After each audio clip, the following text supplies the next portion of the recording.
Halo semuanya, selamat datang di J Podcast. Nah sekarang kita sudah bersama dengan Riri Riza dan juga Prilly Latukonsina. Kita bakal ngobrol-ngobrol seru soal industri kreatif dan juga industri film. Yuk kita simak obrolannya bareng dua narasumber kita.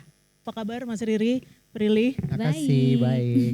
Kayaknya di sini lagi seru banget dari mulai minggu lalu ini merayakan Hari Film gitu. Karena tanggal 30 Maret ya kita merayakan Hari Film Nasional ini dan sepertinya lagi banyak sekali antusiasme untuk tidak hanya menonton tapi juga ingin mendiskusikan bagaimana sih sebenarnya potensi-potensi terutama anak muda yang merupakan teman-teman yang ada di sini juga untuk melanjutkan jejak-jejak teman-teman di sini gitu, terutama untuk membuat film, mungkin juga tertarik masuk ke industri. Nah ini kita akan ngobrol dengan ahlinya dan mungkin aku sedikit merefresh gitu. Tadi sempat nonton film dari Mas Riri, Sonata Kampung Bata. Itu kapan ya Mas? Mungkin kan kita sedikit merefresh, itu udah di depannya ada logo IKJ. Berarti itu juga ketika Mas Riri sebagai mahasiswa ya gitu. Mungkin boleh ceritain sedikit Mas. Terima kasih, halo selamat siang semua. Masih semangat ya. Oke, saya film tadi adalah film yang mungkin betul-betul pertama kali saya selesai bisa membuat film. Teman-teman sekarang beruntung ya, bayangkan di sebuah perpustakaan di kota Jakarta saja sebenarnya ini bisa menjadi tempat menonton film yang ideal. Di masa lalu kita nggak punya ruang-ruang untuk bisa memutar film atau mengadakan festival film atau mengadakan apresiasi dan diskusi film. Sebenarnya Taman Ismail Marzuki di Cikini itu udah ada, tapi belum ada ruang putar khusus. Jadi saya waktu SMA berminat bikin film, tapi saya tidak punya jalan atau pengetahuan mau kemana dan bagaimana. Jadi akhirnya saya ke sekolah film dan di sekolah film lah saya menemukan, oh ada tekniknya, ada metode-metodenya, ada semacam teknik berceritanya yang khas film. Yang berbeda dengan kalau kita bikin cerpen atau kita membaca buku gitu. Film itu punya karakter sendiri. Nah, film tadi saya bikin di kurang lebih bikinnya itu tahun-tahun 92 karena itu adalah film tugas tahap studi dasar saya di jurusan sinematografi Fakultas Film dan Televisi Institut Kesenian Jakarta. Itu pertama kali. Tapi saya tambahin dikit. Sejak menyelesaikan film ini saya tuh banyak dapat kesempatan banget. Film ini kemudian saya dapat undangan ke festival film. Pertama itu saya kalau nggak salah ke festival film di Jerman. Kemudian di Oberhausen, kemudian yang kedua ada sebuah festival film khusus pelajar film, student festival internasional itu di Tokyo, di Jepang. Saya bisa keluar negeri karena film ini. Tepuk tangannya teman-teman. Dan tadi juga hampir 30 tahun ya kalau nggak salah film itu dibuat dan kita bisa menyaksikan, ini juga salah satu mungkin privilege-nya teman-teman melihatnya di sini. Dan waktu itu dibuat, diproduksi dengan seluloid ya Mas? Ya masih pakai film itu loh, film yang vintage itu loh yang Kodak gitu. Dan sekarang mulai jadi populer lagi ya buat beberapa teman-teman. Mungkin juga sekarang setelah melihat membuat film pendek, lalu tentu saja saya sendiri mengenal Mas Riri ketika dulu ada Kuldesak, ada Apa Dengan Cinta tentunya, dan Rangga Cinta nih yang terakhir. Bagaimana Mas Riri melihat sebenarnya potensi-potensi yang ada untuk teman-teman yang justru mau memulai bikin film, apalagi di sini kebetulan dari J-Youth ini sebelumnya tuh kami sempat melihat teman-teman yang dari SMK tuh udah bikin film dan itu kan jadi satu kesempatan. Tapi dari kacamata Mas Riri sebagai sutradara, bagaimana melihat potensi untuk teman-teman yang wah pengen nih beneran serius masuk ke industri film? Ya, Prilly pasti punya banyak cerita karena Prilly generasinya lebih dekat dari kalian. Di masa saya tentu saja industri film ketika saya lulus dari sekolah film itu justru industri filmnya sedang terpuruk. Kalau tadi Pak Wagub dengan sangat baik menceritakan posisi dunia film kita sekarang. Ya, banyak pembuat film yang sampai berproduksi di luar, mendapatkan sokongan dari internasional.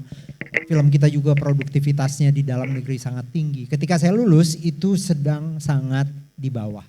Tapi syukurnya generasi kami itu masih melahirkan pembuat film yang masih bisa eksis sampai sekarang. Ya, kalau saya lulus tahun 93 dari IKJ, tahun 2000, 7 tahun kemudian baru saya berhasil menyutradarai film panjang layar lebar saya yang pertama, judulnya Petualangan Sherina. Siapa yang sudah nonton? Banyak ya. Apalagi bapak-bapak banyak banget yang udah nonton. tapi itu bayangkan dalam 7 tahun di masa industri filmnya waktu itu sebenarnya sedang menantang sekali gitu. Dan keterampilan atau pengetahuan yang saya dapat dari sekolah film itu sangat membantu. Tetapi yang lebih penting sebenarnya minat saya untuk mengamati persoalan-persoalan di dalam masyarakat. Persoalan-persoalan dalam kehidupan kita sehari-hari.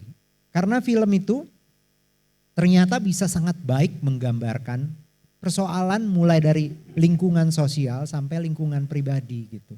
Dan itulah yang saya yakin anak-anak muda sekarang pasti punya tiga-tiganya. Nomor satu, ruang lingkupnya sudah ada karena sekarang kita sudah mengetahui bioskop sudah lebih banyak, kesempatan untuk memutar film kita di festival film juga lebih banyak. Secara ekonomi pasti kalian juga udah bisa lebih meyakinkan orang tua bahwa film itu ada masa depannya. Kalau zaman itu kan saya agak-agak menantang ya untuk meyakinkan orang tua saya gitu setelah saya lulus SMA, Bapak saya mau belajar film. Dia nanya, kamu mau jadi seperti siapa gitu. Wah saya harus cari referensi dari luar negeri, saya harus cari siapa ya pembuat film yang sukses hari ini itu gak terlalu mudah. Itu sekarang teman-teman tinggal kasih lihat aja Mbak Prilly gitu. Insya Allah orang tua kita lebih yakin gitu ya dengan itu. Saya rasa itu dulu sih sebenarnya patokan paling awalnya itu yang potensi sekarang. Oke, makasih Mas Riri. Sekarang coba kita sedikit bergeser ke Prilly nih. Nah Prilly sendiri dulu pernah membayangkan gak sih masuk ke film atau mungkin dulu tuh pengen seperti apa sampai akhirnya berada di sini gitu. Apa yang dulu dicita-citakan mungkin akhirnya wah ternyata dikasih jalan nih gitu. Dan mungkin proses itu bisa sedikit ceritain ke teman-teman di sini. Mungkin aku bisa ceritain bagaimana film tuh mengubah hari-hariku gitu. Karena aku sadar waktu dari kecil aku ditontonin film Petualangan Sherina. Terus aku juga masih ingat waktu itu aku ngantri di bioskop, pintu kaca bioskopnya masih ketutup. Karena mallnya baru buka, terus pas pintu kaca bioskopnya dibuka, aku lari sama teman-temanku. Kita bolos sekolah, jangan dicontoh yang itunya ya, jangan dicontoh yang itunya, untuk beli tiket Laskar Pelangi. Terus setelah nonton film, pasti ada yang berubah di hari-hari kita. Either pada saat itu kita jadi rajin belajar. Waktu nonton Petualangan Sherina, aku inget banget jadinya kayak nggak takut sama cowok, kan dulu tuh kayak geng-gengan cewek cowok gitu, ini jadi nggak takut karena Sherina kayaknya berani gitu kan, terus nyanyi di sekolah, di lorong sekolah dia pikir dan semuanya. Jadi di situ aku sadar dari kecil bahwa betapa film itu bisa mengubah cara kita melihat dunia. Yang tadinya gimana abis nonton film jadi berubah dan segala macam. Dan akhirnya sampai aku terjunlah jadi aktor gitu kan, sebagai aktor. Film pertamaku waktu itu Surat Untukmu, setelah aku sinetron, aku akhirnya casting dan diterima di film Surat Untukmu, lalu mencoba genre-genre lainnya, komedi dan horor. Dan yang paling sangat membekas di hati aku itu di saat setelah orang nonton, orang itu review dan kasih tahu apa yang berubah di hidupnya setelah nonton film. Mungkin dulu lewat DM Instagram atau lewat DM Twitter ya dulu, Kak terima kasih ya aku habis nonton film kamu. Gara-gara nonton film kamu aku jadi gak jadi putus sama pacarku. Sesimpel itu. Terus makasih ya aku tadi nonton film kamu aku jadi bisa berkomunikasi sama orang tuaku lagi. Karena terinspirasi lewat film.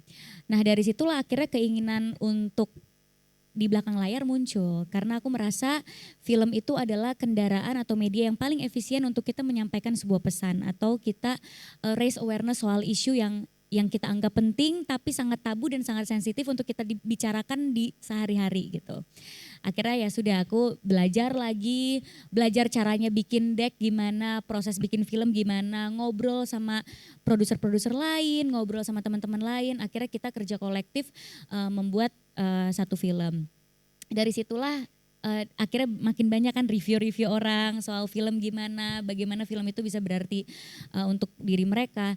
Disitulah akhirnya aku jatuh mulai serius di film karena aku sudah yakin bahwa aku memang udah jatuh cinta sama film itu dari aku kecil dan bagaimana diriku itu terbentuk karena aku nonton film gitu. Oke. Sepertinya agak sedikit mengingatkan ya momen lari-lari ke bioskop itu, dan mungkin Iya. sekarang teman-teman nggak usah pada bolos, soalnya kan sekarang online ya Sekarang kan. bisa beli online teman-teman, kalau dulu nggak bisa. Iya. Kita pasti akan kehabisan, jadi harus nunggu di depan bioskop, dan itu apa ya, momen yang tidak terlupakan yang akhirnya membuat aku tuh pengen banget terus ada di industri film gitu. Oke, kasih tepuk tangan lu dong buat Prilly. Terima kasih.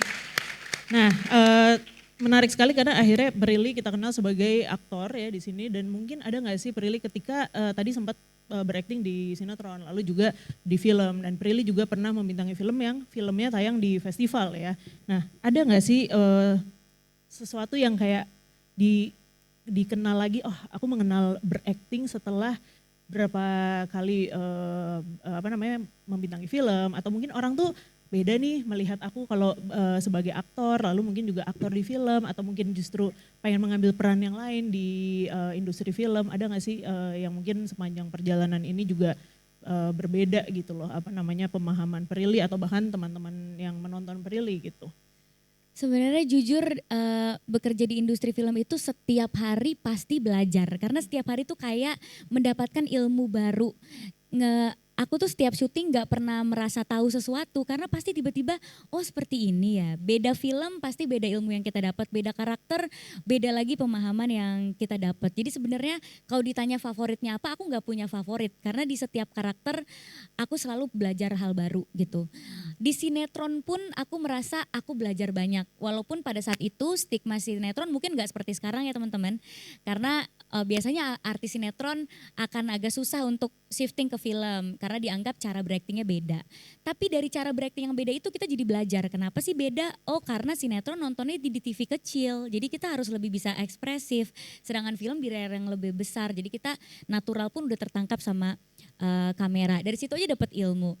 Terus dari sinetron aku juga belajar gimana cara bisa mengerti emosinya dalam waktu yang sangat singkat. Karena di sinetron gak ada reading kayak di film ya teman-teman. Kalau di sinetron kadang kita megang skenarionya aja, skenarionya masih anget karena baru selesai di print. Jadi bagaimana caranya sebagai aktor kita bisa memahami emosi apa yang harus kita deliver, pesan apa yang harus kita deliver ke penonton supaya penonton bisa tetap nonton di sinetron kita, tetap suka sama karakter kita. Lalu di film beda lagi, 2 bulan readingnya. Waktu di Budi Pekerti saya belajar bahasa Jawa 3 bulan. Ngomong iya aja diulang 100 kali sampai pusing, ini kenapa sih diulang 100 kali, apa bedanya sih iya biasa sama iya Jawa, ternyata ada bedanya. Nanti film horor beda lagi ilmu yang didapat. Jadi emang setiap hari di industri film itu belajar dan menimba ilmu dari siapapun, dari yang senior bahkan dari yang lebih muda pun itu aku belajar. Dari aktor-aktor anak kecil yang kemarin aku syuting di film Danur, itu aku belajar juga dari mereka bagaimana menahan ngantuk supaya bisa tetap melek walaupun syutingnya harus dari malam ke pagi, bagaimana mereka bisa save energi mereka. Jadi setiap hari itu belajar dan bisa belajar dari manapun gitu. Oke. Nah, ini tadi udah sempat menyentuh penonton. Nah, mungkin kita juga bisa, aku tanya lagi nih ke Mas Riri ya, setelah mengalami berbagai fase di film gitu ya, dari bikin film pendek, ditonton juga di festival film di internasional, lalu juga mengalami ke pasang surut industri film, lalu hari ini Mas Riri masih bikin film gitu. Apa sih sebenarnya narasi-narasi yang akhirnya dinikmati oleh penonton kita, dan terutama mungkin di sini juga kan penonton bioskop nih, atau bahkan kayak bikin film pendek juga tentu punya sedikit narasi yang berbeda mungkin. Nah, kalau yang selama ini Mas Riri alami, gimana sih penonton Indonesia terutama menikmati film tersebut, baik yang pendek atau yang panjang? Ya memang ini juga pertanyaan yang kadang-kadang jawabannya sangat luas kemungkinannya ya, karena kalau sampai saya menjawab bagaimana nanti berarti semua film yang saya bikin akan sama terus atau berhasil semua gitu. Sementara dalam kenyataannya nggak selalu begitu. Film itu adalah sebuah karya yang sangat dipengaruhi juga oleh ya konstruksi sosial atau situasi sosial, zaman di mana film itu diproduksi dan kapan film itu akan ditayangkan atau sampai ke publiknya gitu. Itu yang pasti setiap pembuat film selalu punya semacam atau dituntut untuk selalu peka dalam membaca apa yang sedang menjadi fenomena, menjadi kecenderungan-kecenderungan gitu di dalam masyarakat. Apakah kita sedang optimis banget gitu, apakah kita sedang bertanya-tanya atau apakah kita sedang sangat pesimis. Itu kadang-kadang akan sangat mempengaruhi cerita yang kita dapat. Tantangannya adalah dapat ceritanya hari ini, filmnya baru bisa main mungkin sekitar 12 atau 18 bulan kemudian. Ketika film itu ditayangkan, dia tiba-tiba udah tidak sesuai lagi dengan perasaan masa dimana ketika film itu diproduksi atau ditulis gitu. Nah ini di sini ya saya beruntung punya kesempatan membuat film sejak tahun akhir 90-an sampai hari ini gitu ya. Dan saya sangat menikmati semuanya. Biasanya sih saya selalu berupaya untuk mendiskusikan cerita bersama produser dan membawa pengalaman muda ke dalamnya. Kenapa? Bukan juga karena semua penonton film itu anak muda, tetapi ketika kita membuat film dengan subjek anak muda, nanti kita akan bertemu dengan aktor-aktor muda. Aktor-aktor muda inilah yang akan memberi wajah kepada film kita, memberi emosi dan perasaan dan kedekatan antara film kita dengan calon penontonnya gitu. Jadi kalau diperhatikan saya membuat film itu, film Petualangan Sherina itu film anak-anak ya, film yang bisa dikatakan untuk semua usia. Kemudian saya pernah membuat film Gi yang juga bicara tentang aktivis anak muda. Dia kita potret dari usia sekitar 13 tahun sampai usianya sekitar 27 tahun. Kemudian saya pernah membuat 3 Hari Untuk Selamanya yang juga fokusnya anak muda. Saya pernah membuat film Laskar Pelangi yang adalah tentang sekelompok anak-anak di sebuah desa di daerah Pulau Belitung gitu. Dan terus saya masih membuat Sokola Rimba, saya membuat Atirah, saya membuat Ada Apa Dengan Cinta 2 dan terakhir kemarin saya bikin Rangga dan Cinta. Jadi anak muda mungkin. Ketika di film kita ada pemain muda ya, Prilly misalnya, kalau pemain muda itu ya seusia Prilly yang bersentuhan dengan dinamika kehidupan anak-anak sekarang. Mudah-mudahan film kita itu akan berkomunikasi, akan menyentuh teman-teman yang adalah calon penonton. Ada riset yang juga membuktikan bahwa bisa dikatakan 70 atau 80% penonton bioskop itu adalah mereka yang datang dari usia antara 17 atau 16 sampai 23 tahun. Jadi kalau udah lebih dari 23 tahun nonton filmnya itu sebenarnya 2 bulan sekali atau sebulan sekali. Ketika berusia masih lebih muda biasanya bisa 3 kali sebulan masih bisa tuh. Bahkan kadang-kadang sekali seminggu. Siapa di sini yang nonton filmnya sekali seminggu? Nanti dapat hadiah dari Mbak Prilly. Ada satu, masa sih yang 2 kali dalam sebulan? Ya, coba diingat-ingat. 1 kali sebulan? 1 kali sebulan? Mestinya banyak ya.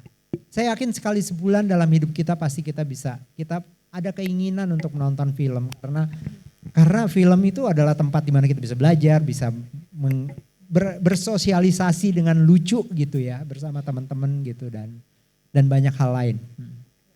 Dan mungkin juga sebenarnya menonton film itu kan sebenarnya mendengarkan cerita dari orang lain yang mungkin tidak pernah kita bayangkan. Kayak misalnya saya nggak pernah nih ke Belitung gitu, tapi karena nonton Laskar Pelangi, oh seperti itu ya kehidupan di pulau seperti itu, pesisir. Namun akhirnya jadi kayak jadi tertarik gitu. Itu kan juga ada unsur-unsur yang akhirnya mendorong kita untuk mengenal sesuatu lagi. Tadi Prilly bilang menonton 1 hari semua ada aja nih cerita dan yang dipelajari gitu. Dan mungkin ini juga satu titik ya ketika teman-teman yang mulai tertarik bikin film. Ada yang bilang ketika bikin film pendek ini adalah arena untuk eksperimentasi. Sebelum akhirnya mungkin ada kesempatan untuk bikin film selanjutnya dan film panjang. Nah sebelum aku ingin bertanya juga dengan ke Mas Riri, mungkin nanti Prilly juga bisa share. Di sini ada nggak teman-teman yang sudah pernah membuat film pendek atau terlibat gitu? Nah, ada tangan agak tinggi dong, berani. Nah ini calon-calon nih ya. Banyak loh sebenarnya. Tepuk tangan nih buat teman-teman semua. Artinya keinginan itu sudah ada dan mungkin setelah ini atau mungkin memang sedang lagi merencanakan untuk daftar di J-Youth nih. Tapi sebenarnya kalau film pendek ada sedikit keberanian yang mungkin lebih berbeda atau mungkin ada arena-arena lain yang bisa dieksplorasi tanpa terpaku sama pakem-pakem tertentu gak sih Mas, menurut pengalaman Mas Riri? Mungkin nanti Prilly juga bisa share gitu. Ya, Film pendek pasti lebih bebas ya, karena dia tidak terpatok dengan bahwa dia harus diputar di bioskop dalam sebuah skema yang sangat bisa dikatakan baku gitu. Kalau bioskop kan panjangnya harus sekitar 90 menit filmnya, kemudian harus ada technicality tertentu gitu dan juga cara bercerita tertentu yang cukup khusus. Film pendek sebenarnya memberi kita kebebasan yang lebih luas gitu. Misalnya ketika saya membuat film pendek, saya masih membuat film pendek, misalnya saya pernah ada beberapa film pendek saya di YouTube yang sebenarnya dunia ceritanya juga bisa lebih bebas.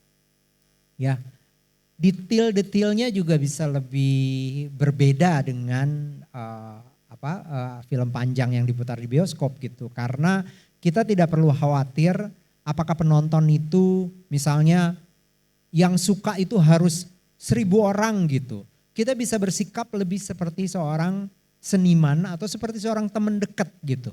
Ya, nomor satu bisa jadi seniman banget ya yang sangat artistik gitu. Tapi kita juga kalau membuat film pendek bisa kayak teman dekat yang lagi ngobrol sama sahabatnya gitu. Dan membuat filmnya bisa lebih intimate, bisa lebih santai gitu, bisa lebih rileks. Bisa tentang percakapan dua sahabat dalam perjalanan pulang dari sekolah menuju ke rumah. Dan bisa menjadi sesuatu yang tidak terbayangkan kita bisa lihat di bioskop di film-film panjang. Itu. Tapi tentu saja bukan berarti film pendek tadi Pak Rano Karno, Pak Wagub bilang film pendek karena 17 menit atau 15 menit bukan berarti dia murah. Bayangkan ada film pendek yang sampai ikut kompetisi Oscar gitu. Film produksi di negara seperti Kolombia atau Spanyol. Bahkan ada juga beberapa film Indonesia yang sudah masuk di kompetisi di festival film seperti Cannes Film Festival atau Venice Film Festival ya di Eropa. Yang adalah barometer puncak dunia seni film gitu. Jadi itu menandakan bahwa film pendek itu bisa punya nilai yang bahkan lebih luas, lebih tinggi daripada film-film panjang. Sekarang teman-teman bisa belajar tentang itu. Beda dengan generasi saya dulu gitu. Jadi sekarang lebih banyak ya akses informasi. Betul. Dan juga teknologinya gitu. Tadi kalau teman-teman di sini ada yang nonton satu film pendek yang diputar sebelum sesi ini, dia menggunakan semacam chat GPT tapi sebenarnya itu dia lagi melihat kayak Google Earth gitu. Nah, ini kan sesuatu yang tiap hari kita pakai gitu ya.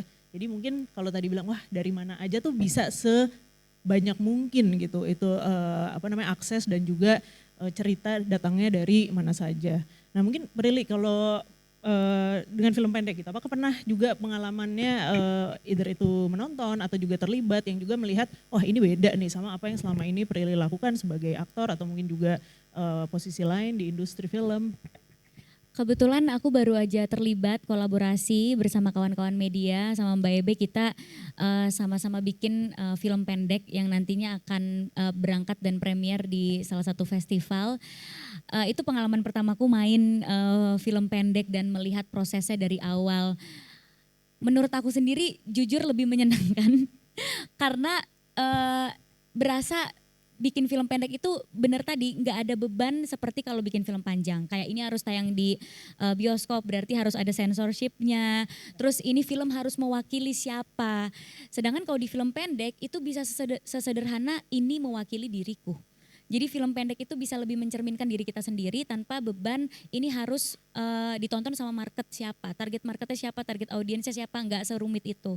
Makanya setelah aku syuting film pendek, jujur abis itu aku langsung berdiskusi untuk nulis film pendek. Karena aku pengen ada satu film yang mewakili perasaanku aja. Nggak harus aku mikir marketingnya kayak gimana, nggak harus aku mikir film ini ditonton sama siapa, tapi aku cuma mau dengan tulus menceritakan ini karena ini adalah keresahanku gitu. Makanya kalian aku lihat masih pada pakai seragam SMA ya. SMK dan masih mahasiswa, kalian hebat banget karena udah nyoba bikin film pendek, karena aku aja baru nyobanya sekarang. Jadi menurut aku terus kalian coba. Soalnya yang aku tahu juga dari pengalamanku film pendek itu bisa membukakan pintu-pintu yang mungkin tidak kita sangka-sangka sebelumnya gitu. Bisa kita submit ke festival-festival kayak disubmit ke sini juga, bisa submit ke festival film Indonesia juga atau festival luar yang mungkin bisa membawa kamu ke satu kesempatan yang gak pernah kamu sangka-sangka sebelumnya gitu. Jadi keep going, jangan pernah takut untuk memulai gitu. Oke, nah ini udah diajak loh untuk daftar ke festival. Mungkin kalau kayak aduh mau nyoba dulu nih J-Youth Lensa Kompetisi Pelajar dan Mahasiswa. Ini masih dibuka buat teman-teman. Jadi kalau tadi kan Prilly udah bilang wah baru sekarang mau bikin film nih teman-teman ini saya Udah pernah hebat ngecek. banget. Ada yang udah bikin 3 film. Wow, Dan keren itu banget. luar biasa. Jadi sayang ya kalau sampai akhirnya nggak kemana-mana mungkin bisa nih daftarin dan tentunya kan ada hadiahnya. Lumayan untuk bikin film berikutnya. Iya, dan itu untuk portofolio juga kan, udah pernah bikin Oh. apa aja, udah pernah diikutin festival apa aja gitu. Nah ini tadi sudah sempat kesebut ya Prilly sebagai Ketua Pelaksana Festival Film Indonesia. Sebagai salah satu penghargaan bergengsi film di Indonesia. Pengen Terima tahu kasih. dong Prilly sebenarnya di sana perannya apa? Mungkin teman-teman di sini juga tahu Festival Film Indonesia, tapi mungkin pengen denger nih dari suara yang tadi ya, yang lebih muda nih, generasi muda, dan juga sebenarnya di sana tuh apa aja sih yang akhirnya Prilly petakan yang ada di Indonesia tadi? Ternyata kan ada film pendek juga kayak gitu. Iya, Mungkin teman-teman di sini bisa tahu. Kebetulan aku di FFI adalah ketua program dan pelaksana, jadi memang memetakannya program apa yang bisa Festival Film Indonesia buat. Kebetulan di tahun pertama minta bantuan sama Mas Riri juga, karena di tahun pertama itu programnya bekerja sama dengan institusi pendidikan. Jadi untuk mahasiswa-mahasiswa kita bikin acara di sana, karena ternyata banyak banget kampus-kampus yang tadinya nggak ada jurusan film, tapi jadi ada jurusan film karena peminatnya itu banyak banget. Alhamdulillahnya sekarang banyak banget mahasiswa yang emang pengen terjun ke industri film. Kalau dulu kan memang agak susah ya untuk meyakinkan orang tua gitu. Kalau sekarang itu lebih mudah karena ternyata profesi di film itu nggak sesempit sutradara sama penulis aja, tapi ada loh profesi-profesi yang nggak kelihatan yang kalian tuh bisa terlibat di dalamnya gitu.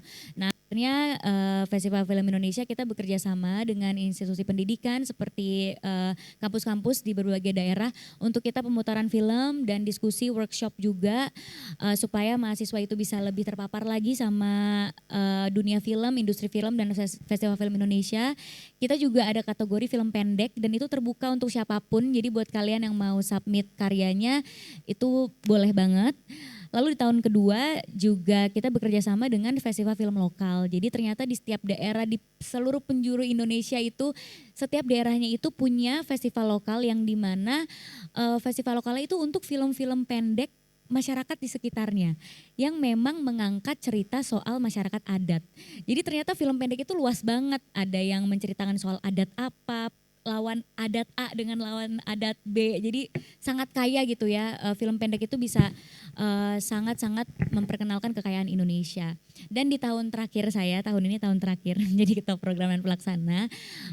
Belum boleh dibocorin banyak-banyak, tapi kedepannya di tahun ini kita pengen mengadakan workshop juga untuk mahasiswa-mahasiswa yang mungkin tertarik di penyutradaraan, penulisan skenario, kostum bahkan make up untuk film gitu, karena supaya Festival Film Indonesia juga bisa menjadi wadah untuk kalian yang ingin terjun di industri film gitu.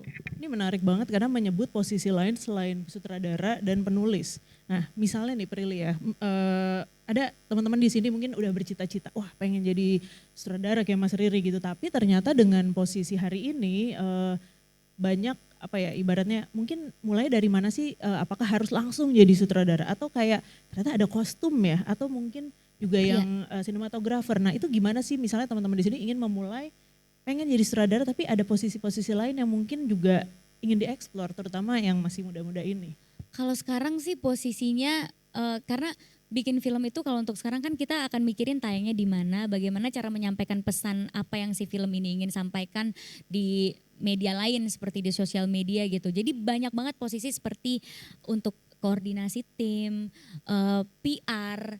Nggak pernah dulu kebayang di film itu membutuhkan PR gitu, tapi ternyata PR itu sangat dibutuhkan sekali, marketingnya dan juga misalnya kalian nggak pengen terlibat di pembuatan filmnya bisa juga di distribusi filmnya gitu, bisa gabung di tim distribusi. Jadi kira-kira film ini bisa tayang di mana aja, distribusi filmnya sampai mana gitu. Jadi banyak banget posisi-posisi yang sebenarnya tidak terlihat dan bagaimana cara mencobanya itu harus magang sih kalau menurutku.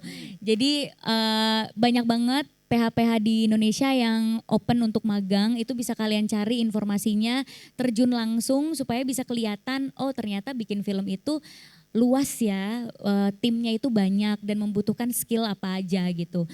Karena buat kalian misalnya yang aku kayaknya nggak bisa deh jadi sutradara atau jadi penulis, karena jadi sutradara dan penulis jujur membutuhkan skill yang sangat-sangat luar biasa gitu ya. Aku jujur aku nggak bisa jadi sutradara sama penulis. Makanya aku di belakang layar mengaturnya marketing, distribution gitu. Nah, dengan kalian magang di PH-PH itu kalian jadi bisa tahu skill apa yang cocok yang ada di diri kalian yang ada di industri film juga gitu. Dan kalau mau magang tadi portfolio tuh jadi penting ya. Benar, Gitu. karena biasanya kalau magang akan dilihat kan, kenapa dia tertarik magangnya di production house ya?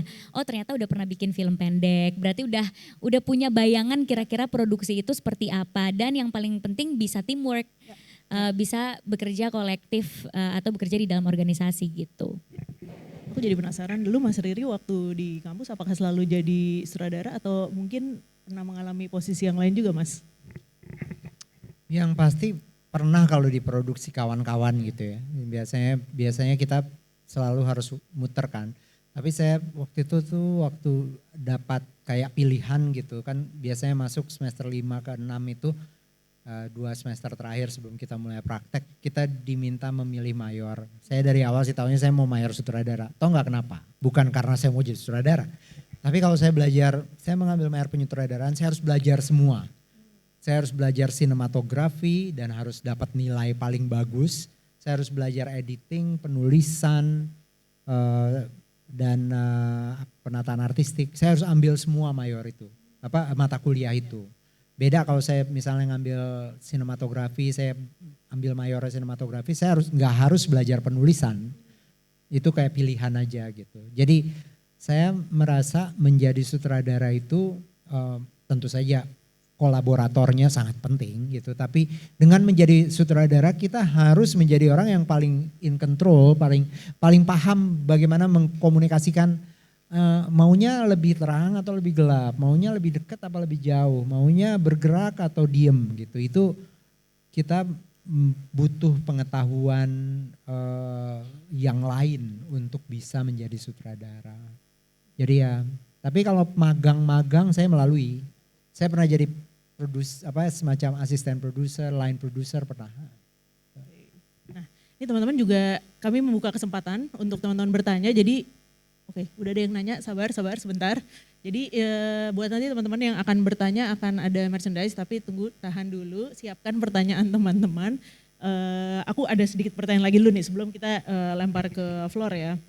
Nah, dengan semua ini ya, semua serba terbuka gitu.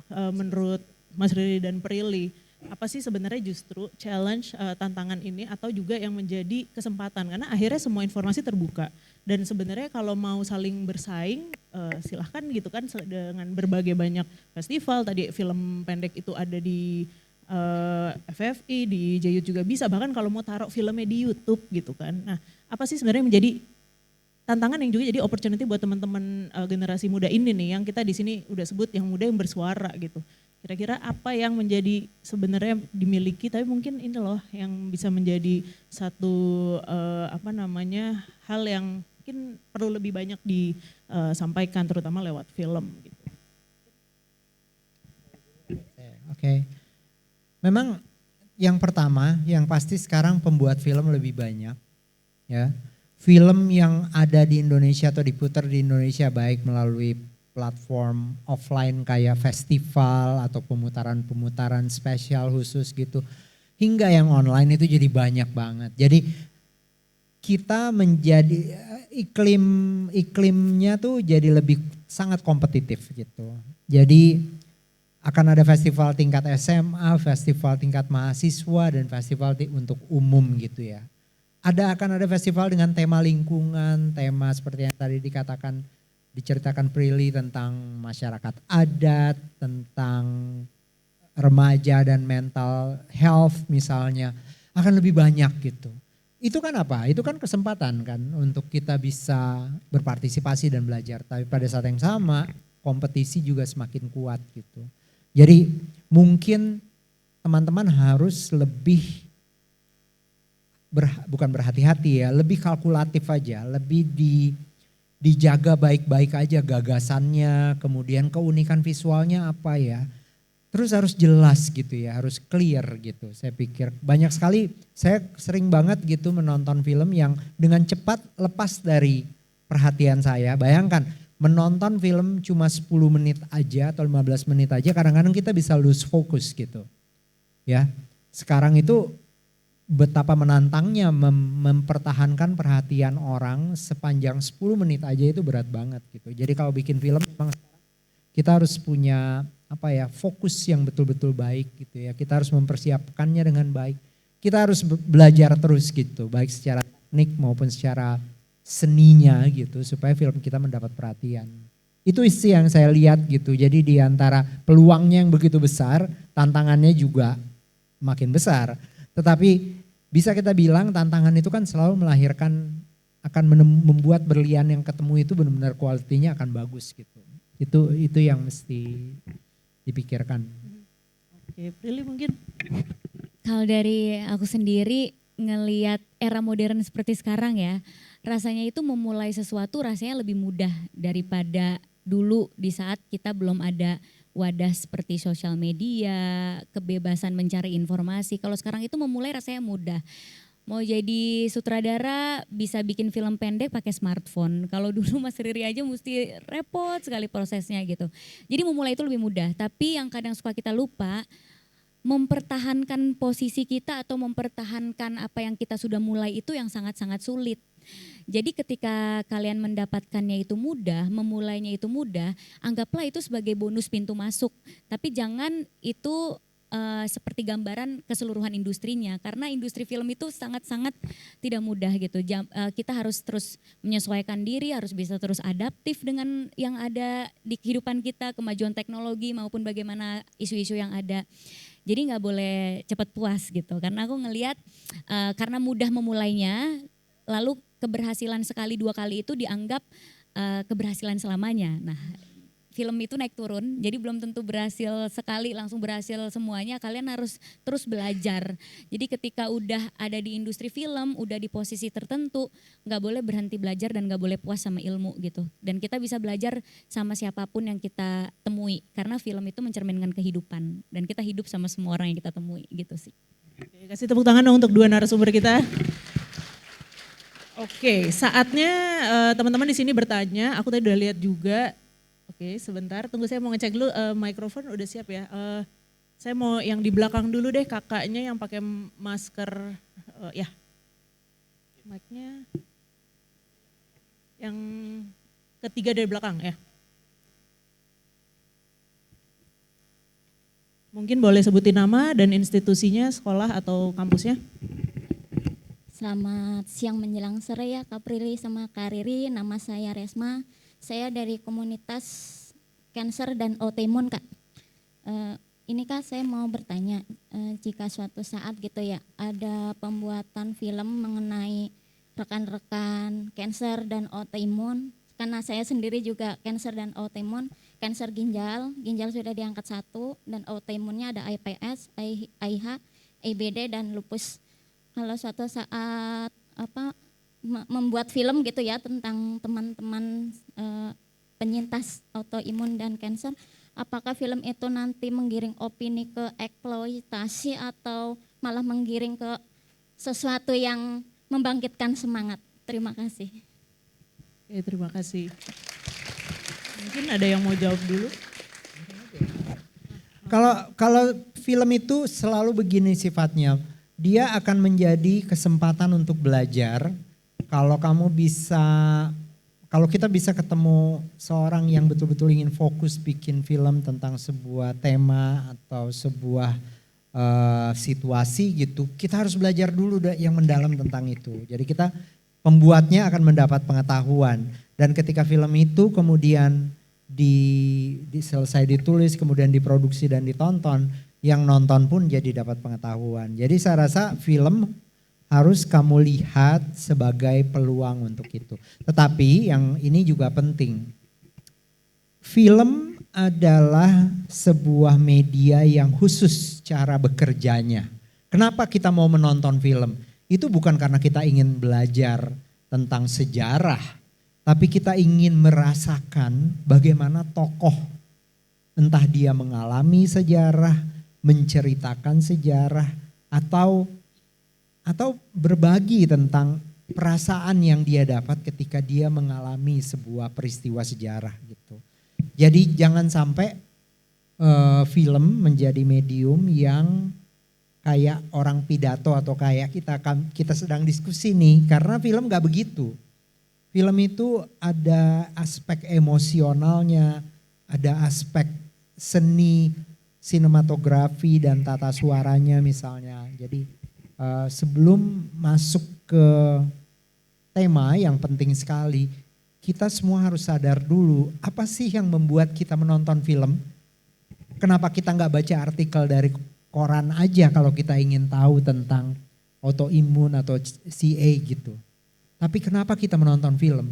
Supaya kita mendapat lebih daripada sekedar informasi. Kita dapat pengalaman, kita dapat sentuhan emosi dan seterusnya. Itu sih jawaban saya. Nah. Kurang lebih sama ya seperti yang aku bilang, tepuk tangan dulu untuk Mas Riri. Aku juga sambil ikutan belajar kalau ada di sini. Kurang lebih sama karena aku sendiri kalau misalnya mau bikin film itu pasti recall-nya adalah pengalaman aku pas nonton film. Apa sih yang sebenarnya pengen aku dapat di dalam film itu. Karena benar, kenapa kita harus nonton film? Kenapa kita nggak baca artikel aja? Atau kalau zaman sekarang bisa tanya ChatGPT, kenapa kita harus nonton film? Karena ada satu yang pengen kita dapatkan, rasa pandangan hidup yang mungkin selama ini nggak pernah kita tahu sebelumnya. Dan pas nonton film baru kita tahu, oh ternyata kayak gini ya, oh ternyata aku bisa belajar dari sini. Jadi ya itu, sehingga sesimpel menginformasikan sebuah informasi aja, tapi bagaimana mengemasnya dengan satu cerita kehidupan yang juga bisa berarti buat siapapun yang menonton gitu. Terima kasih. Oke, thank you. Semoga menjawab ya. Oke, sebentar. Tadi udah di tengah, saya mau yang di belakang sana, kakaknya yang pakai dasi abu-abu ya. Ya. Ya. Iya benar ini. Ya ini. Ya. Oke, baik, selamat sore semuanya. Aku di sini, aku namanya Muhammad Faik Gunawan, aku dari SMA N 39 Jakarta. Mau bertanya ke Mas Riri, boleh? Jadi tadi Mas Riri bilang kalau ada gap 7 tahun antara pokoknya sampai Mas Riri bisa membuat film layar lebar pertama. Nah, Mas Riri juga menyebutkan kalau pada saat itu industri film lagi jatuh-jatuhnya dan lagi terpuruk. Jadi aku mau tanya kira-kira apa sih motivasi dari Mas Riri untuk tetap membuat film pertamanya dengan segala tantangan yang ada. Ya, jadi mungkin apa atau ada tokoh inspiratif siapa, ada motivasi apa hingga tetap berada di industri film sampai saat ini. Begitu Mas. Terima kasih. Terima kasih. Oke. Wah, pertanyaannya menarik ya. Saya kadang-kadang lupa mikirin itu. Jadi yang pertama, film Indonesia itu ada sejarahnya gitu. Itu yang paling penting dan itu saya pelajari, saya beruntung datang belajar di sekolah film. Waktu saya di sekolah film itu yang ngajarin saya itu beberapa diantaranya adalah mereka yang membuat film di tahun-tahun 50-60-an. Udah sangat senior. Jadi beberapa dari mereka itu bisa cerita sama saya dulu Indonesia itu masih berantakan banget. Kita itu udah belajar bahwa film itu sangat kuat dampaknya gitu. Jadi kita orang-orang yang dulu terlibat di teater, yang terlibat di dalam jurnalistik gitu ya. Itu melihat bahwa film adalah peluang untuk menjadi bagian dari masyarakat atau bangsa-bangsa yang maju. Jadi kalau orang Indonesia bikin film, kayak derajatnya itu bisa naik sedikit lebih tinggi gitu. Kalau kalian tahu yang namanya Konferensi Asia Afrika tahun 55 itu di Bandung dibikinnya. Itu negara-negara yang datang, presiden-presiden yang datang itu adalah datang dari negara-negara yang baru merdeka atau baru lepas dari penjajahan Eropa atau negara-negara maju gitu. Jadi semuanya itu spiritnya sama, kayak bagaimana ya kita sebagai bangsa yang baru lahir gitu, bagaimana kita menempatkan diri kita sejajar gitu sebagai negara yang lebih maju. Film seni, musik itu ya antara lain, dan film itu kan salah satu seni yang disebut seni ketujuh ya. Jadi seni yang terumusnya itu paling terakhir gitu. Kalau teater, drama, musik, sastra itu udah dari abad ke-7, ke-8 itu sudah cukup mapan. Tapi film itu teknologinya baru ketemu di akhir abad ke-19, di awal abad ke-20. Dan karena itulah film dianggap seni yang paling mutakhir dan canggih gitu. Nah itu yang saya pelajari waktu saya di sekolah film. Tetapi memang sangat memprihatinkan keadaannya di luar sekolah waktu itu. Karena waktu itu tahun-tahun 90-an, 80-an negeri kita nggak kayak sekarang. Setidaknya sekarang itu kita kalau mau bikin film atau mau ngomong di sosmed, kalian tidak terlalu khawatir. Sekarang agak-agak khawatir ya, tapi maksudnya kebebasan berekspresi itu cukup terlindungi gitu. Minimal banyak yang ngebelain kalau kalian ada apa-apa. Di masa itu nggak bisa. Dan bikin film waktu itu sulit sekali. Karena misalnya saya kalau mau bikin film saya harus menjadi anggota dari asosiasi profesi. Yang untuk jadi anggotanya itu susah banget gitu. Jadi itu di masa saya lulus ternyata saya mempelajari bahwa sejarah film yang sudah dibangun lama oleh para dosen-dosen saya itu. Ketika saya mau lulus itu semua dibungkam gitu. Nah itu yang menjadi motivasi utama gitu. Jadi kita mau menjadikan film itu menjadi bagian dari ekspresi orang Indonesia. Dan ini penting banget. Dan ini terbukti sekarang. Maksudnya film-film anak muda Indonesia sekarang itu main di Cannes di Prancis, main di Sundance di Amerika, main di Venice di Italia gitu. Itu semua membuktikan bahwa anak muda Indonesia atau pembuat film Indonesia yang kebanyakan usianya antara 30 sampai 50 tahun itu sudah punya keterampilan berbahasa yang sama dengan banyak pembuat film di banyak belahan dunia gitu. Itu yang membuat saya selalu merasa penting gitu film dan membuat saya merasa selalu mencari cerita. Saya bikin apa lagi ya? Karena sekarang informasi juga sangat terbuka. Kita di Indonesia bisa nonton film yang diputar di Amerika kemarin. Ya kayak kita nonton Hamnet yang kemarin kandidat Oscar menang Oscar, One Battle After Another, Sentimental Value. Itu semua film-film yang bisa dikatakan puncak dari seni film dunia. Kita bisa nonton itu di bioskop hari ini di Jakarta. Ini kesempatan yang luar biasa buat kalian. Saya ngerti pasti ada olimpiade fisika. Itu juga penting ya, olimpiade matematika gitu. Itu semua aspek yang penting. Tapi saya rasa film juga sebuah peluang untuk berada di level percakapan yang sama. Oke, thank you. Menjawab ya. Oke, kasih tepuk tangan dulu sebentar. Oke, coba mau yang di sebelah sini nih. Tadi belum dapat yang masa kuning ya. Ya.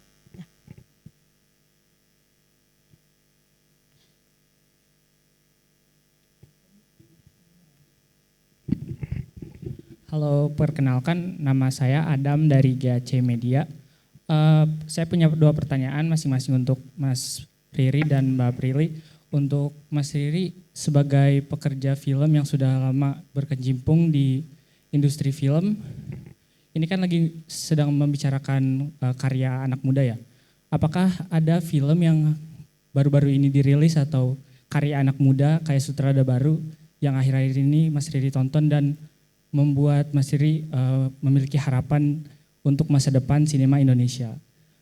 Untuk Mbak Prilly, aku mau nanya, kan Mbak Prilly sudah membuat film yang istilahnya ada film yang seni dan juga ada film komersil gitu.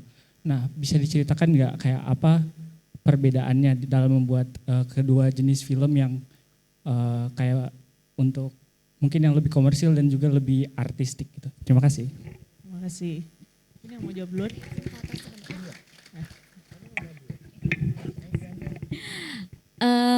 Kalau misalnya ditanya apa bedanya, jujur nggak tahu lagi bedanya apa.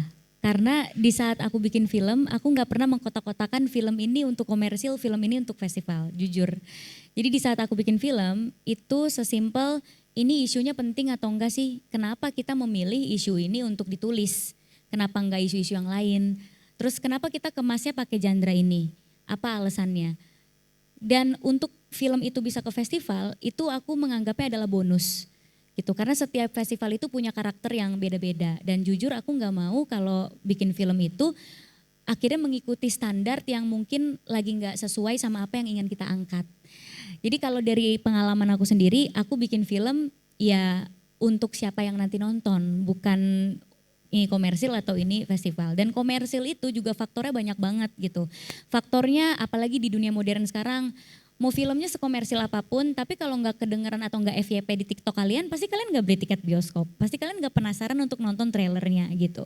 Karena ya zamannya sekarang udah beda, harus FYP di TikTok dulu. Kita sebagai produser harus mikirin potongan-potongan trailer yang FYP di TikTok seperti apa ya. Nah jadi komersil itu bagaimana nanti caranya aku mempromosikan si filmnya.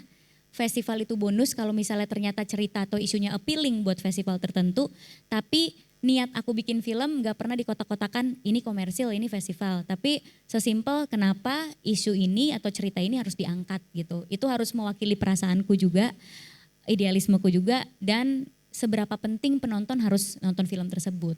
Laku atau enggak itu adalah bonus bagaimana nanti kita marketinginnya, masuk ke festival itu adalah bonus juga. Sesuai atau enggak sama appeal-nya festival pada tahun tersebut gitu sih. Terima kasih. Nah Mas Riri nih, sutradara baru mungkin atau... Oke, ya sebenarnya banyak banget kalau saya mau sebut gitu ya. Tadi kepala saya muter-muter siapa ya, tapi saya kurang lebih saya akan menyebut beberapa yang mungkin mewakili beberapa hal. Nomor satu, kepekaannya menangkap situasi Indonesia, tantangan-tantangan dan realita Indonesia dan menceritakannya dalam bentuk film yang bersedia berkomunikasi dengan banyak orang gitu ya. Itu yang pertama. Nomor dua, punya keterampilan dan gaya bercerita yang biar bagaimanapun kepribadiannya itu muncul. Jadi ketika dia bercerita, dia bukan bercerita karena dia habis nonton film. Jadi bukan karena terinspirasi berceritanya itu bukan karena oh kemarin gue habis nonton filmnya Christopher Nolan gitu. Atau gue habis nonton filmnya Steven Spielberg gitu, bukan. Tapi karena dia punya keinginan untuk bercerita yang sangat khas gitu. Dan yang ketiga mungkin karena dia datang dari latar belakang yang unik gitu. Saya akan menyebut Kozi Rizal, ada sutradara dari Sulawesi Selatan, dari Makassar yang sekarang banyak bikin film pendek. Saya akan menyebut Rian Adriandi yang kemarin membuat film Jumbo sama Nawila. Saya akan menyebut ada sutradara perempuan muda namanya Naya Anindita yang sekarang filmnya juga baru main gitu ya, judulnya Tunggu Aku Sukses gitu. Dan ada beberapa filmnya yang lain sebelumnya. Saya pikir saya tidak akan pernah bisa lupa ada misalnya kayak Wergas Banuteja, kemudian Aditya Ahmad, banyak sih. Tapi kurang lebih tadi tuh kriteria-kriteria itu yang ada seorang sutradara dari Jogja yang bikin filmnya tuh udah filmnya tuh rata-rata film pendek yang tidak juga bukan hanya disebut film tapi kadang-kadang jadi kayak instalasi seni gitu. Namanya Timotius Kusno gitu ya, Takusno kalau nama.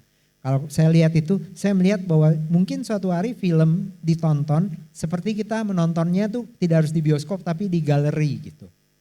Jadi film tapi nontonnya di galeri seni gitu. Sehingga kita bisa punya wawasan yang lain tentang cerita, tentang emosi, tentang film itu sendiri. Oke. Nah ini menarik banget tadi nama-nama itu kebetulan salah satu yang disebut juga salah satu jurinya kompetisi DJ Youth nih Aditya Ahmad ya. Salah satu yang juga akan sharing nanti mungkin teman-teman juga bisa lihat filmnya. Nah ini saking banyaknya dan mungkin teman-teman ini akan menjadi the next best thing yang juga akan terus memberikan ide-ide segar lewat film-film pendek ya yang siap kita tonton gitu. Oke, masih ada waktu ya kita untuk bertanya. Oke. Sebentar. Yang di tengah ini kayaknya udah dari tadi ya, yang kacamata ya. Ya. Ya sini sebentar ya. Yang ini kakak yang di tengah pakai jilbab hitam. Ya, terima kasih Mbak atas kesempatan yang diberikan. Luar biasa sekali hari ini, keren banget materinya dari Mas Riri dan juga Mbak Prilly. Izin Mbak Prilly, saya ngefans banget dan sering ngikutin di media sosial. Jadi saya lihat Mbak Prilly itu sebagai sosok yang sangat multi talenta karena selain aktris juga sebagai dosen, kemudian ada bisnisnya juga dan lain sebagainya banyak sekali. Dan kebetulan Mbak saya juga saat ini sebagai bankers, tapi saya juga punya hobi di seni, jadi saya juga suka nulis dan juga suka bikin konten di TikTok. Nah kemarin itu nggak nyangka juga video saya ditonton oleh puluhan ribu orang ternyata. Dan tapi pada pelaksanaannya kadang kita ke distract dengan pekerjaan dan lain-lain. Nah ini saya mau minta tips dari Mbak Prilly, gimana caranya tetap menjalankan beberapa aktivitas, namun tidak yang satu redup, yang satu naik gitu ya. Jadi bisa sama-sama terlaksana dengan baik gitu. Kemudian untuk Mas Riri, ini bagaimana Mas jika ketika kita menulis kan punya ide gitu ya Mas ya. Nah itu supaya idenya tuh konsisten. Saya lihat filmnya Mas itu kan keren-keren banget ya Mas setiap filmnya. Jadi dari yang Sherina, kemudian yang terakhir kemarin juga Ada Apa Dengan Cinta itu keren banget. Nah itu kan stabil banget, idenya keren banget. Nah gimana caranya mempertahankan itu semua? Terima kasih. Oke, makasih. Siapa mau jawab duluan? Terima kasih Mbak, semangat terus untuk menjalankan aktivitasnya. Kalau ditanya tips yang pasti nomor satu itu kedisiplinan diri ya. Karena kalau kita menjalankan berbagai kegiatan di bidang yang beda-beda, itu otomatis manajemen waktunya harus baik. Jadi harus disiplin. Sesimpel bangun lebih pagi supaya dari pagi itu kita bisa produktif melakukan kegiatan-kegiatan yang ingin kita lakukan. Nah sama yang mungkin gak terlihat di sosial media gitu ya. Ketika saya misalnya posting melakukan berbagai kegiatan, kelihatannya kayak lancar-lancar aja. Tapi sebenarnya itu yang saya posting aja. Gak mungkin saya bisa 100% di setiap bidang yang saya jalani gitu. Di saat saya 100% nulis tesis misalnya, karena saya lagi menyelesaikan tesis saya, mohon doanya. Gak mungkin saya 100% sambil syuting gitu. Jadi benar-benar harus dibagi hari itu, saat itu mau 100% di mana. Dan gak apa-apa kalau kita gak 100% di semuanya. Nggak mungkin bisa juga. Jadi di saat saya 100% di pendidikan, nggak mungkin saya 100% di bisnis. Pasti nggak bisa waktunya full di situ. Atau kalau saya 100% syuting, nggak mungkin saya 100% di kuliah. Udah pasti mungkin ada kuliah yang saya izin sama dosen, atau mungkin ada tugas-tugas yang saya nggak maksimal kerjainnya.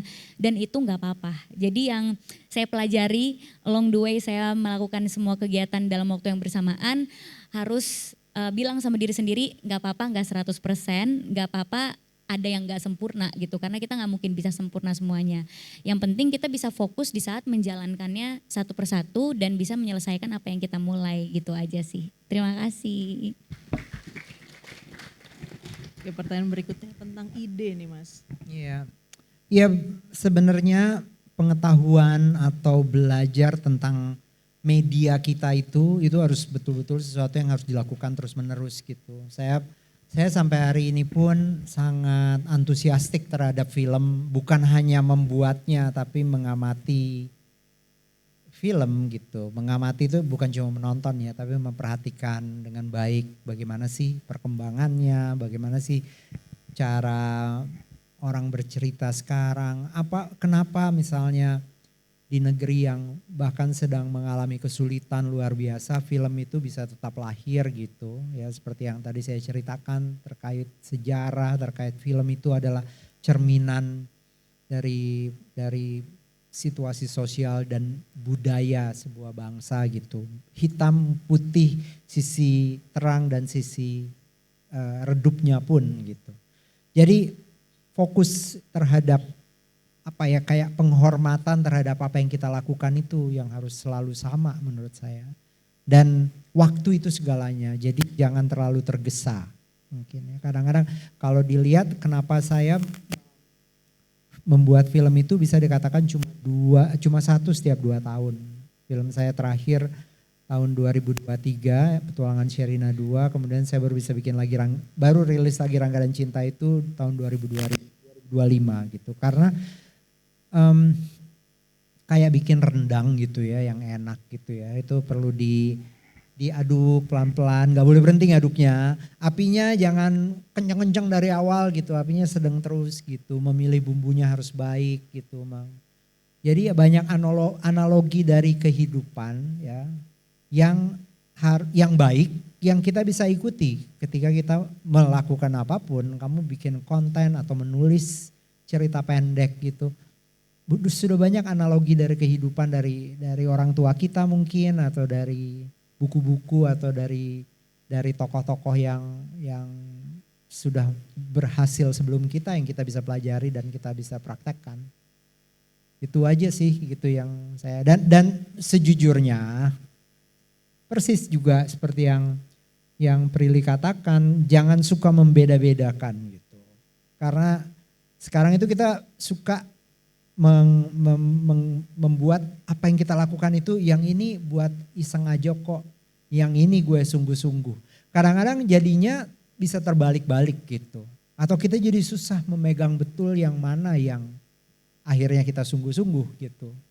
Dan saya pun masih struggle, saya rasa ya. Saya hampir 30 tahun bikin film, tapi tingkat ketegangan dan kehati-hatian saya itu masih sama dengan sekian tahun yang lalu gitu.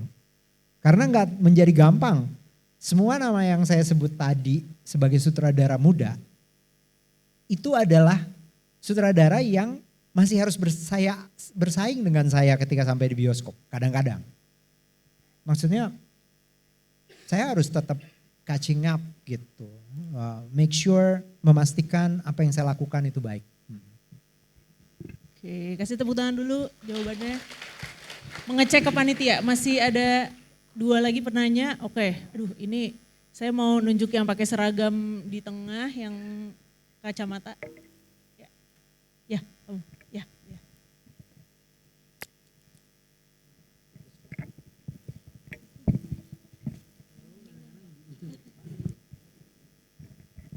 Ya, sebelumnya terima kasih. Perkenalkan, saya Muhammad Zildan Alfasya dari SMK Negeri 1 Jakarta. Di sini melihat seorang figur Mas Joko Anwar yang sukses di bidang film tanpa kuliah film. Nah, kira-kira kuliah film itu perlu apa enggak sih untuk saya yang pengen mendalami industri dunia film? Terus apakah ada perbedaannya untuk karya orang yang duduk di bangku kuliah film dengan yang tidak? Itu aja, terima kasih.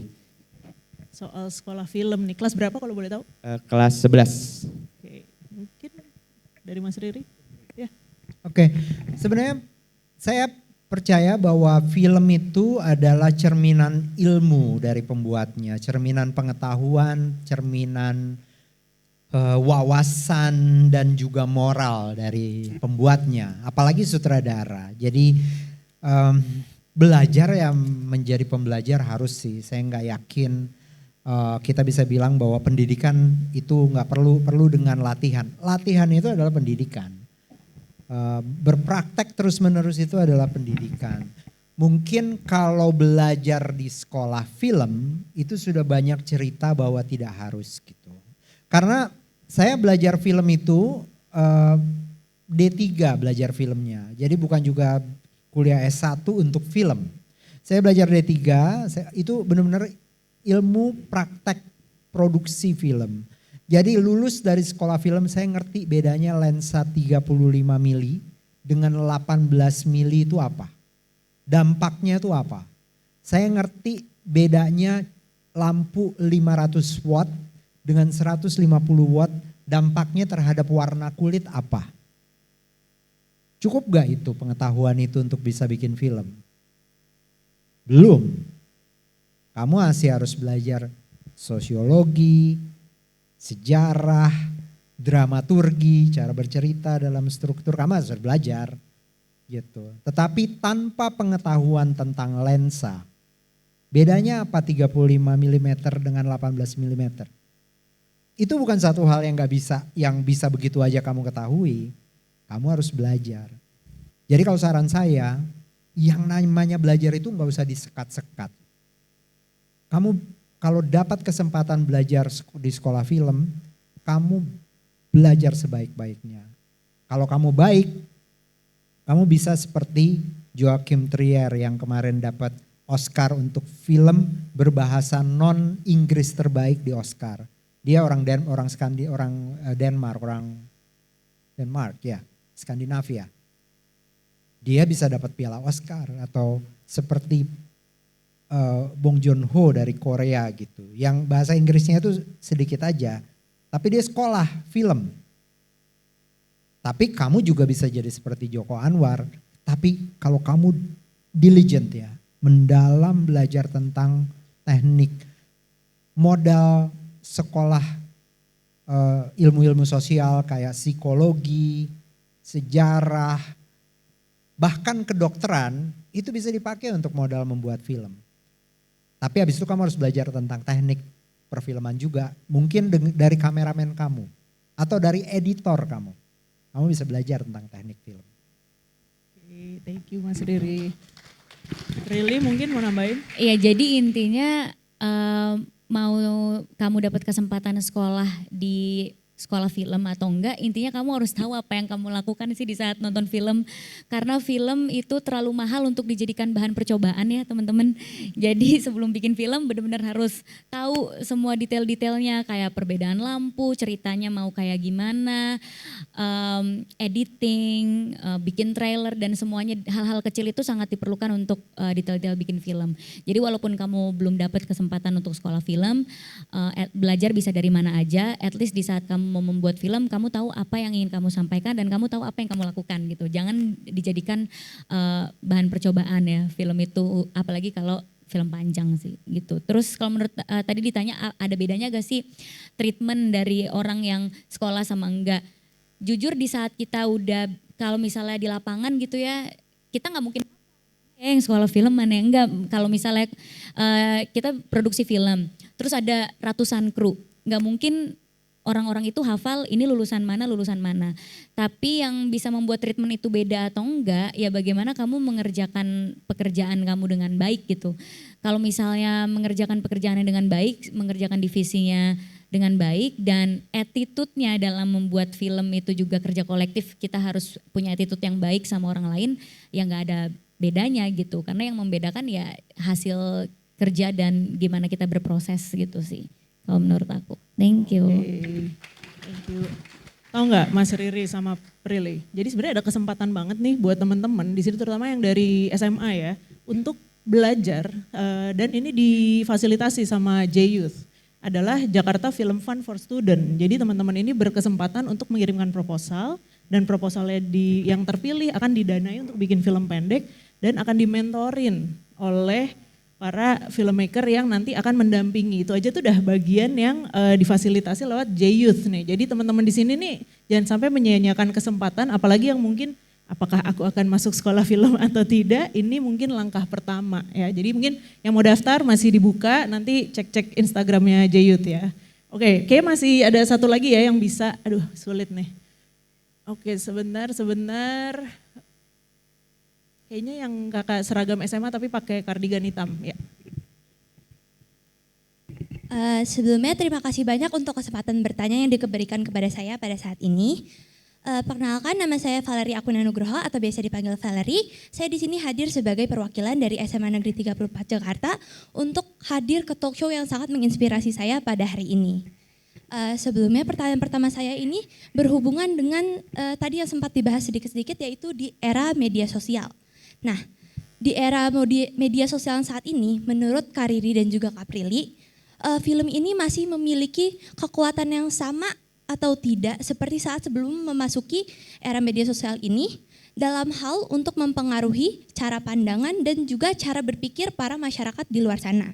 Lalu yang kedua itu, selain kemampuan teknis, nilai dan juga mindset, menurut Kak Riri dan juga Kak Prilly, apa sih yang paling penting untuk dimiliki generasi muda seperti saya dan teman-teman yang ada di sini jika kami ingin berkembang di dunia di industri kreatif, terutama dalam dunia perfilman?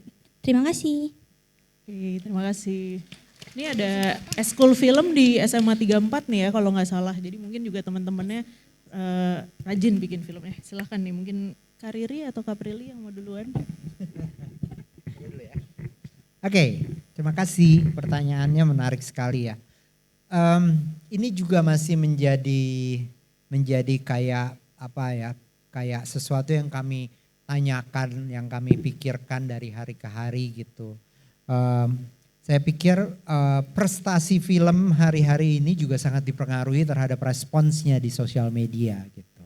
Atau bagaimana film bisa sampai ke publiknya, ke penontonnya, itu sosial media itu akan sangat mempengaruhi gitu. Jadi itulah bedanya yang paling nyata gitu ya. Dan memang di negeri seperti kita yang bisa dikatakan pengguna internet itu udah sangat luar biasa masif ya.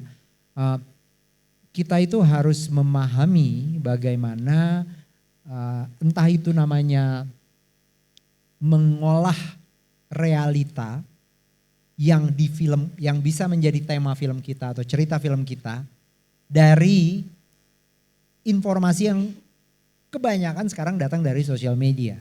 Karena kadang-kadang kalau hanya dengan mudah kita berasumsi berdasarkan sebenarnya kayak algoritma gitu, kita akan kebingungan gitu. Jadi katanya sekarang ini saya kan tadi selalu ngomong ya, film yang baik itu adalah film yang bisa mencerminkan kecenderungan atau situasi sosial zamannya. Sekarang kan zaman sosial media. Jadi ya kadang-kadang diasumsikan apa yang muncul atau menjadi percakapan di sosial media itulah persoalan sosial masyarakat. Padahal belum tentu kan.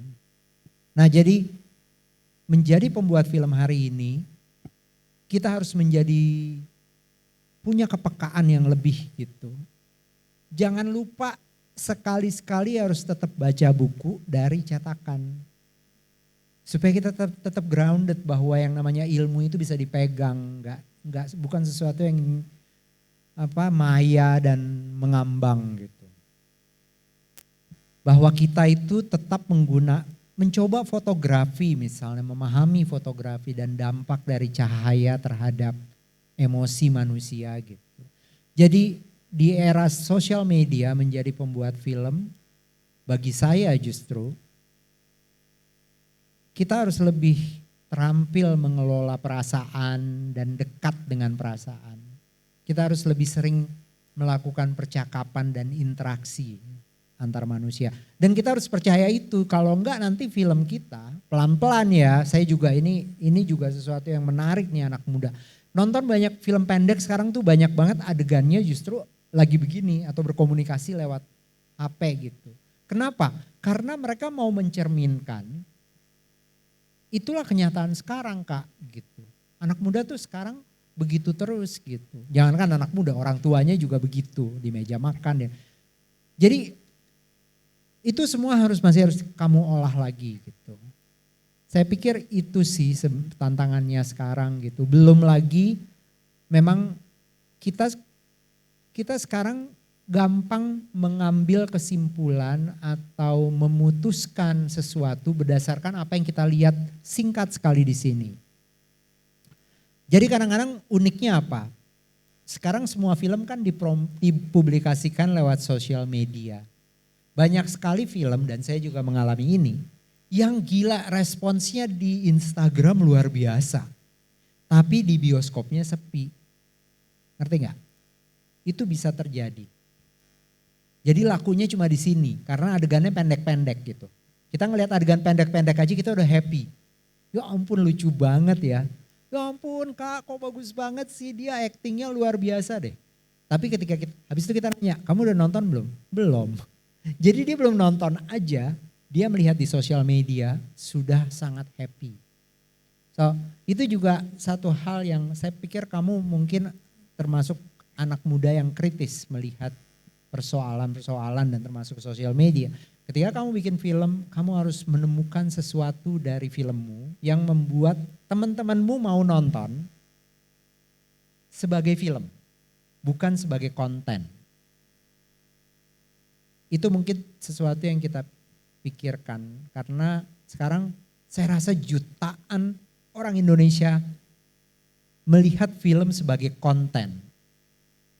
Tapi melihat film di dalam ruang bioskop dan merasakannya, kita mulai ada hal yang hilang gitu. Setuju banget, setuju banget.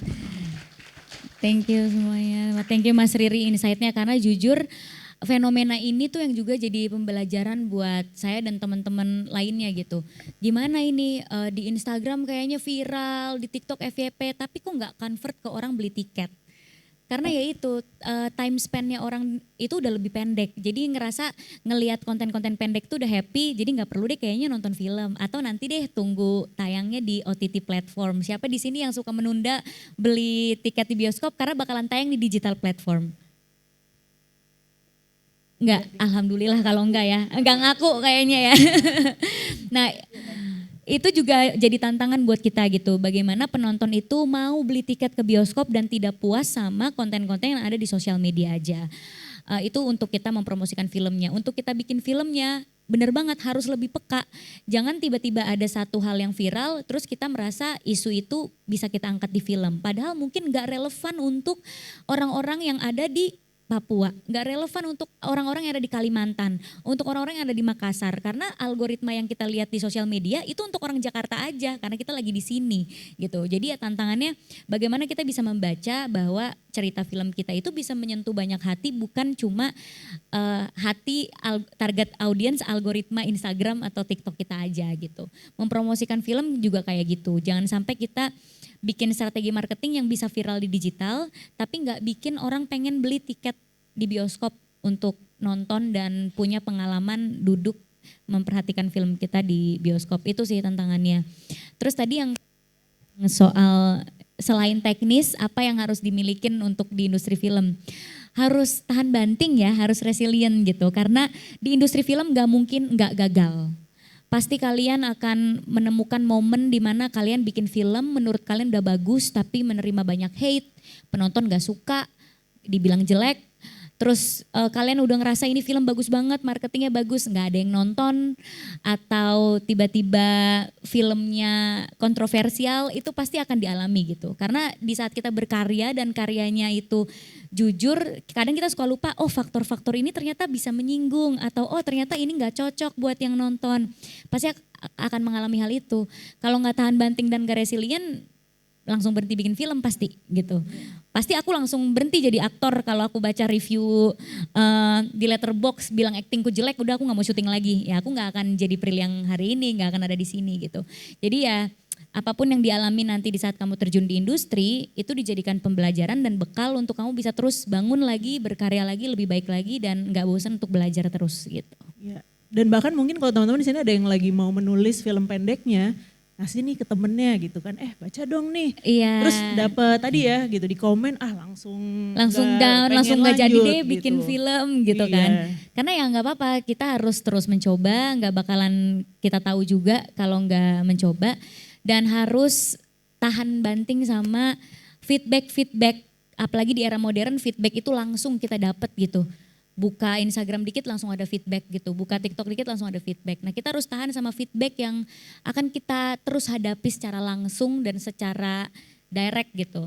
Kalau misalnya kita jatuh karena feedback itu kita nggak akan bisa berkarya dan nggak akan bisa maju gitu. Oke, thank you Kak Prilly, Kak Riri akan pertanyaannya. Sayangnya ini sudah di penghujung acara, aku tahu teman-teman masih banyak banget pertanyaan, tapi semoga ini menjadi inspirasi teman-teman untuk terus berkarya dan juga mungkin yang udah ada di aku mau submit filmnya nih untuk berkompetisi di J-Youth juga makin yakin atau sedang mencari jalan-jalan lain ketika ingin masuk ke dunia kreatif ini. Nah ini thank you banget Mas Riri, juga Prilly. Mungkin satu closing statement sebelum kita benar-benar mengakhiri sesi ini untuk teman-teman yang ada di sini dan juga mungkin nanti yang melihat social media dari J-Youth mungkin bisa satu closing statement.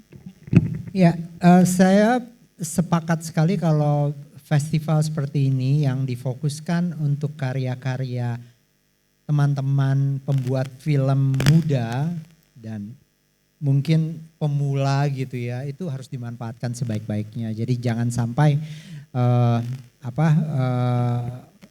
kesempatan untuk berkarya ini miss gitu. Karena kalau kalian bikin film pendek yang bahkan ada kesempatan untuk mengembangkan idenya bersama mentor, itu cara belajar yang sangat efektif. Jadi jangan sia-siakan kesempatan. Sebarin beritanya, bikin teman-teman kalian juga banyak yang sebanyak-banyaknya yang ikut. Itu sih dari saya, thank you. Thank you Mas Riri. Kalau dari aku jangan pernah takut untuk memulai, apalagi sekarang udah banyak wadahnya seperti Jakarta Youth Film Festival. Aku seneng banget tadi bisa dapat funding. Jadi kalian mungkin nggak harus takut ngomong ke orang tua nih untuk minta buat produksi film pendek. Udah ada festival yang bisa ngasih kalian funding. Jadi jangan disia-siakan kesempatannya. Sama jangan pernah merasa cukup sama ilmu pengetahuan. Karena ya itu tadi belajar film itu belajarnya bisa dari mana aja karena kita mengcapture kehidupan kan, kehidupan itu luas banget. Jadi jangan pernah ngerasa cukup sama ilmu pengetahuan, harus terus belajar gitu. Oke, thank you sekali lagi, kasih tepuk tangan untuk Riri Riza dan juga Prilly Latukonsina. Seru banget nih obrolan sama Riri Riza dan juga Prilly Latukonsina. Jangan lupa buat teman-teman daftarin filmnya di Lensa Kompetisi Pelajar dan Mahasiswa dan juga yang punya ide cerita proposal di Jakarta Film Fun. Nah jangan lupa cek juga sosial media J-Youth Film Festival dan sampai ketemu di Jakarta Youth Film Festival 2026.